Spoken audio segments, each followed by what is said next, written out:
can honestly say that the day did not fly by. Actually enjoyed ourselves, enjoyed our guests. It's not the time to bite your tongue. If you are not in love with it, open your mouth. You do not know quite how expensive a wedding is until you are the bride and the groom to be. What's up, everyone, and welcome back to my channel. If you're new here, my name is Aggie. Now, I know I mentioned having my husband come on this channel to share our love story and how we met, and hopefully having it up this week. But as you can see, that's not today's video, but don't worry, he still agreed to do it. It's just the timing was off for getting it up this time around, or this Sunday. So stay tuned down the road for hearing our love story. I mentioned we were long distance, so we will be giving advice on how to navigate long distance relationships. But in today's video, we are talking about advice for your wedding day, the best advice. And this is coming from someone who had not one, but two weddings. Yes, I had two weddings. One was a big fat Nigerian wedding, and the other was our church wedding followed by a reception, which was much smaller. So if you are a bride to be, newly engaged, congratulations. Stay tuned. I have a lot of great tips that will help you navigate it. I know it could be very stressful. You might not know where to start in the wedding planning process, or you might be in the thick of it. Listen to this video because I am going to help you out to make sure you have the best day ever. First things first, I am team do what you want to do. Some people want to have a big glamorous wedding. Some people want it to be very intimate and romantic. Some people want it to be, you know, just go to the courthouse. I am team do whatever it is that you and your partner want to do at the end of the day. If you're like my partner and I, what was important to us for our wedding day was, one, looking and feeling amazing. Two, having our guests have a positive and as stress-free of an experience. Three was us as a couple to be able to have a positive and a stress-free of an experience and just be able to enjoy the day. This is something that I really had to be intentional about when it came to my second wedding, which was the church wedding, because in my traditional Nigerian marriage, the day just escaped us. Everything went by so fast. And so for the second time around, so to speak, we really wanted us to feel present, be able to enjoy our guests. So that was another thing that we had to prioritize. Also, spending within our means was really important, which, you know, we did for the first wedding as well, but we wanted to carry that through. You do not know quite how expensive a wedding is until you are the bride and the groom to be. And then lastly, having beautiful documentation for the day, so like photography and videography. So if any of those things are also important to you and your partner for your wedding day, then the tips that I have to follow will really resonate with you. I'm going to start off with spending within your means, because this is just, I mean, for obvious reasons, really essential, crucial, but also challenging to do. The way that we were able to achieve spending within our means was, one, we opted for a design style that wasn't very expensive, which was very simple, very minimal, but romantic. So we had greenery for our decor. Our flowers were faux flowers, but they didn't look faux flowers, specifically because we had the lighting in our reception space be dimmed, so you couldn't really inspect that the flowers were fake. Also, candles are very cheap, very affordable, but very elegant, very romantic. So we had candles. Also, I mean, I should actually lead with this, the guest count. The number of people you have at your wedding is going to dictate how much you spend, period. The number of people you have at your wedding is going to dictate how much you spend, because that's going to dictate how big of a venue you need to have, how much food, drink you need to have, everything. So we opted for having a low guest count, and for us that was less than 100 people. And also, we decided to get an all-inclusive venue, something that worked for us. It also allowed us to feel very comfortable initially with how much we would be spending, because once we booked that all-inclusive event, we could automatically cross off venue, food, drink, and decor. The other things like the DJ, you know, our looks, hair, makeup, outfits, that was obviously not included, but that wasn't going to be where majority of our money would be going anyways. Those are some tips on spending within your means. The second tip I have, which is based off what was important to us, the looking and feeling amazing. If you want to make sure you look and feel amazing, you have to find your looks, like your dress as a bride, hair, makeup, based off of what you like. One thing I found when I went wedding dress shopping with my mom and sisters was that their style and what they liked on me was very different from what I felt comfortable in. And so I struggled with, like, I wanted to have that moment where I walked out and we were all on the same page, you know, like where they were crying, I was crying, it was a yes all across the board. But I really did not have that moment. I had that moment where, you know, one of my sisters was like, oh my gosh, yes, this is the one. And then my other sister would say that about another dress. But it wasn't until I put on the dress that I ultimately chose and I walked out, and it was like without hesitation a yes for me. I did not wait for the approval of anyone else. I just knew that I felt amazing.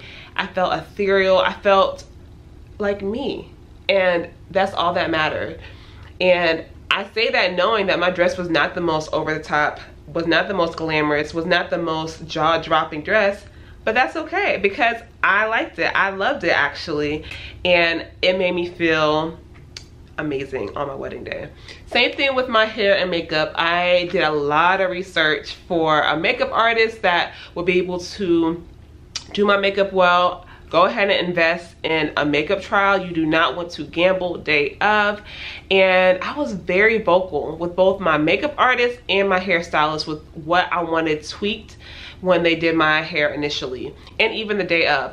This is not the time to bite your tongue, okay? Like, if you are not in love with it, open your mouth and say you're not in love with it and what could be tweaked. So I'm very particular with how my eyebrows are done. So that's something that I think I even like outlined the way I wanted my eyebrows to be before she did it herself.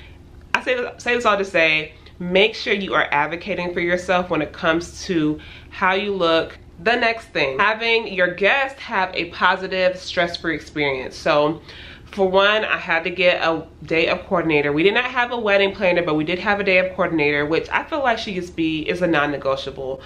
Do not try to run the wedding the day of by yourself or with the help of family and friends. Pay someone to do that for you so you can just enjoy the day. So let your guests enjoy the day in turn. Being in constant communication with my guests, giving them a heads up about what to expect, making sure they're comfortable. So we had an outdoor wedding in November in Georgia, so it could have been left or right, fair enough. This is not something that we originally had wanted. I never wanted an outdoor wedding, but we wanted the all-inclusive venue, and this venue just happened to have this stunning outdoor space for a ceremony, so it was kind of hard to turn down. So nonetheless, it's Georgia, it's the South, so sometimes, you know, with global warming, it could be hot as heck in November. So we were kind of just hoping for that, and we were blessed to have a high 70s sunny wedding day.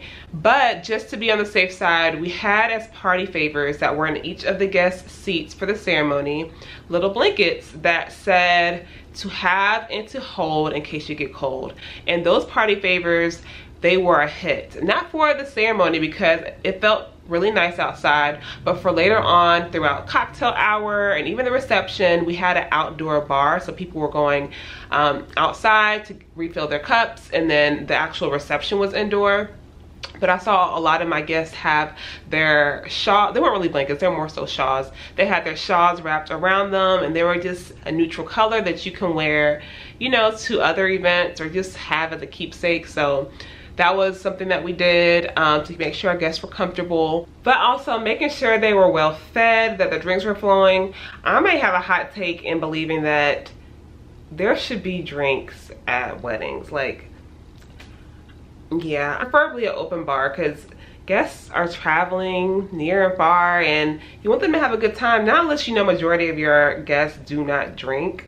But otherwise, I am of the belief that there needs to be at least one bottomless cocktail available for them to consume, whether it's just that cocktail, wine, beer. If you're going to one of my events, there's going to be liquor. That's just my personal belief. It was keeping the formalities short and sweet. So even for our reception, we did mother-son dance, father-daughter, our first dance, toast, and then we open the dance floor so people can actually enjoy the music, enjoy each other, mingle. And this gave us as a couple enough time to interact with our guests, especially because it was a smaller crowd. And that was the best decision we could have ever done, honestly, was having a smaller guest count and keeping the formalities short and sweet. I can honestly say that the day did not fly by, that we actually enjoyed ourselves, enjoyed our guests. So that kind of also incorporates him and I having a very positive experience and memorable time. And so in addition to those things, we also, before our ceremony, we did the first touch, which was really, really sweet and special. We kind of went back and forth whether we wanted to do a first look, and we decided that the first time we wanted to see each other was me walking down the aisle, and just to have that special moment. I feel like there's nothing like it, honestly, like seeing your bride for the first time in her white dress with the veil. I am very traditional where I like it to be covering the face, and like just the drama of that, like it's just so beautiful to me. And we were boohoo crying, both of us, walking down the aisle. We had one of our favorite songs playing. It was the acoustic version, The Only Reason by J.P. Cooper. Oh, such a dreamy song. And so it was just a very special moment for us to be able to have that song playing as I walked down the aisle and we saw each other for the first time. But the first touch was also very sweet. We were able to exchange words and we exchanged our gifts at that moment as well.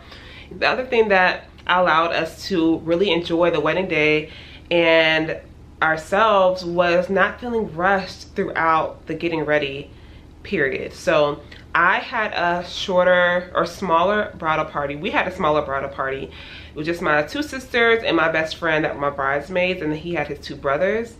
And it can be really stressful and like just anxiety ridden whenever you're getting ready the day of your, or the morning of your wedding, and having to manage multiple bridesmaids can contribute to that anxiety and that stress.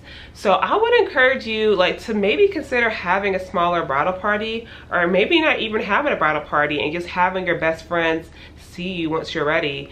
I think it would be really special to have a first look with some of your best friends, but then allowing them to be able to just enjoy the wedding day. That was something else that went into the decision of us not having all of our best friends a part of our bridal party, is we wanted our friends to just be able to show up, just feel the love, and just to have a good time and not have to worry about waking up at the crack of dawn to get ready and, you know, buying dresses. Like, it just made things a lot more simple and enjoyable, I think. And then the last thing is that was important to us, that is great advice for your wedding day, is having really good documentation. I've seen people who opt out of not having like a videographer and just doing photography, and I think that it's a huge mistake. Invest in the videographer, invest in the photography, especially if it is important for you to have beautiful documentation of the day. Something special that we did was we had our videographer do like a mockumentary after our ceremony, where we had our host of the day go around to the guests during cocktail hour and interview them and ask them what their thoughts were on the ceremony, on the couple, on our looks. And it was like a funny little way to just peek into what our guests were getting into while us, the couple, were doing pictures. And it was nice to look back on and see that footage as to what their impressions were, what their thoughts were. It was really, really sweet and a nice little touch. But also we went with photographers and videographers who work we absolutely loved. And I would say go ahead and make sure, if that's important to you, that do all the homework you need to find the vendors that will deliver the work that you are obsessed with. And go ahead and get a photo album too. We're so happy we went ahead and had our photographer put together our photo album for us.